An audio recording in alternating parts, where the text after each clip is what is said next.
ఈ మధ్యకాలంలో కర్ణాటక హోంమంత్రి ప్రియాంక్ ఖర్గే ఆర్ఎస్ఎస్ గురించి మాట్లాడుతున్న మాటలు బీజేపీని ఆర్ఎస్ఎస్ను భయపెడుతున్నాయి.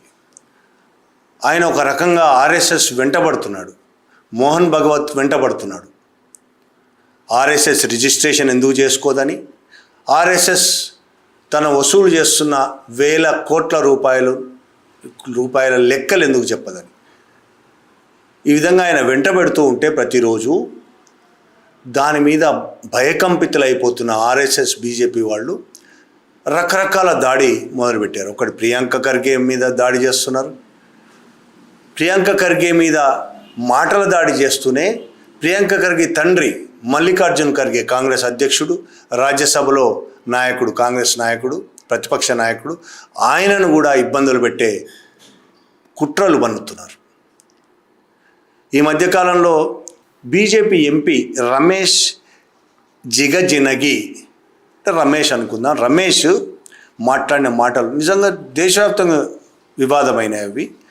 ఆయన ఏం మాట్లాడాడు ఒకసారి చూద్దాం. ఆయన మాట్లాడిన మాటలు ఇంత దుర్మార్గంగా ఎందుకున్నాయి ఒకసారి చూద్దాం మనం. ఆయన ఏమన్నాడంటే, ఒక దళిత వ్యక్తి ఆర్ఎస్ఎస్ జోలికి వెళ్ళాల్సిన అవసరం ఏముంది? ఆనందంగా ఇంటి దగ్గర కూర్చోవచ్చు కదా, హ్యాపీగా సుఖంగా ఉండొచ్చు కదా.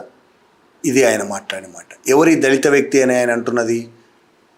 ప్రియాంక్ ఖర్గే గురించి. ప్రియాంక్ ఖర్గే దళితుడు కాబట్టి ఆర్ఎస్ఎస్ జోలికి దళితుడు వస్తాడా అనేది ఆయన ప్రశ్న. అలాగే ఇంకో మాట కూడా అన్నాడు, ఆర్ఎస్ఎస్తో ఎవ్వరు పెట్టుకున్న వాళ్ళు ఎవ్వరు కూడా రాజకీయంగా బతికి లేరని ఆయన అన్నాడు. అంటే ఆర్ఎస్ఎస్తో పెట్టుకునే ధైర్యం చేయొద్దు ఎవ్వరు. ఆర్ఎస్ఎస్ చాలా గొప్పది, ఏమైనా చేస్తుంది, ఏమైనా చేయగలదు, కాబట్టి దాంతో పెట్టుకోవద్దు. దళితులు ఆర్ఎస్ఎస్ను అస్సలు ಪ್ರಶ್ನಿಸಕೂಡದು. ఇది ఆయన ಮಾಟಲು. ಆರ್ಎಸ್ಎಸ್ ತಗೊಂಡು ದಲಿತ ಮನುಷ್ಯನಿಗೆ ಅದಕ್ಕೆ ಬೇಕು ನನ್ನ ಪ್ರಶ್ನೆ ಅಪ್ಪ. ಸೋಮ ಆರಾಮಾಗಿ ಹೋಮ್ ಮಿನಿಸ್ಟರ್ ಮಾಡ ಅವ್ರ ಒಂದು ಮಿನಿಟ್ ನಾ ಹೇಳತ್ತಾನೆ ಕೇಳ್ರಿ. ಅವ್ರ ಅಪ್ಪ ಕಾಂಗ್ರೆಸ್ನಾಗ ದುಡ್ದದನ್ನ ಕಾರಣಕ್ಕೆ ಅವನಿಗೆ ವ್ಯವಸ್ಥೆ ಮಾಡ್ಯಾರ. ಚಂದಾಗಿ ಹೆಸರು ಗಳಿಸ್ಬೇಕಲ್ಲ, ಜನರು ಕೆಲಸ ಮಾಡಿ. ಈ ಆರ್ಎಸ್ಎಸ್ ಇಂದ ಗಂಟು ಬಿದ್ದ ಅಂದ್ರೆ ಅವೇನು ಸರ್ವೈವ್ ಆಗೋದಿಲ್ಲ. ನಮಸ್ಕಾರ, ನಡ್ರಿ. దీని మీద దేశవ్యాప్తంగా అనేక మంది, ఒక్క కాంగ్రెస్ వాళ్ళే కాదు, అనేక మంది విమర్శలు చేస్తున్నారు.